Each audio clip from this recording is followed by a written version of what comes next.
রাধাসন রোডের শুরুতে আপনারা একটা জিনিস খেয়াল করছেন কিনা জানি না, আপনাদের একটা জিনিস দেখাই। মানে এই মাথার একদম শুরু থেকে যে বাম সাইডে দেখবেন আপনার এই যে অবৈধ সম্পদগুলো, মানে যে এই যে রাস্তাগুলো দখল করে আপনার এই যে দেখেন ফুটপাত, মানে একদম নির্দিষ্ট সুন্দর মতো জায়গা করে নিচ্ছে এক একজনে, যেটা ওনাদের বাপদাদার সম্পত্তি ওনারা আসলে এইভাবে করে আসলে ফুটপাত দমন এটা আসলে আমি আসলে চাই না। আসলে কি চাই বলতে কি এরকম না যে ওনাদের একটা কর্মব্যবস্থান করে দিলে এই যে দেখেন এই জিনিসটা আমার সবচেয়ে খারাপ লাগছে।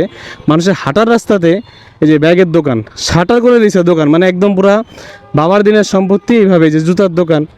মানে মানুষ যদি ওইখান থেকে হাঁটার জায়গাটা যদি বন্ধ করে দেয় তাহলে কি মানুষ রাস্তায় হাঁটবে আর রাস্তায় জ্যাম হবে। আর রাস্তায় হলেও রিক্সাওয়ালারা আপনার পার্কিং করে রাখে, এই যে দেখেন কি সুন্দরভাবে দোকান দিচ্ছে যে মানুষ হাঁটার জায়গাটা। এটা মার্কেট কমিটি আসলে কি কোন বিবেকে করছে আসলে এটা আমি জানি না। একদম এই মাথার থেকে ওই মাথা অবশ্যই নিশ্চয়ই এটা থেকে ভালো একটা অ্যাডভান্স দেবে, আবার ভাড়াও তো নেবে ভালো আর কি। তো এটা কোন বিবেকে আসলে তারা করছে এটা আসলে আমার মাথায় ধরে না আর কি। দুই সাইডই আর কি, রাস্তার দুই সাইডই, বাট এই সাইডটা এমনভাবে যে দেখছেন পুরা মেন রাস্তার ভিতরে, ভাই এবারে হাঁটার রাস্তা, সরি মেন রাস্তা না, হাঁটার রাস্তার ভিতরে এই যে দোকান দিচ্ছে একটার পর একটা, শাটার খুলছে আর কি। নিশ্চিত একটা ভালো একটা অ্যাডভান্স দিচ্ছে তারা। আর হলো দোকান ভাড়া তো প্রতি মাসে আছেই।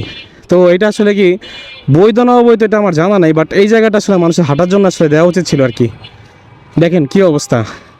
এই জন্যই আসলে মানে আমরা কিছু টাকার জন্য আসলে আমরা আর কি নিজেরা বিক্রি করে ফেলি আর কি। কত টাকায় আর কি হবে, আর দুনিয়ার মানুষের আর কি প্রতিনিয়ত প্রতিদিন হয়রানি হবে আর কি। তো এটা হলো রাধাসন রোডে আর কি মূলত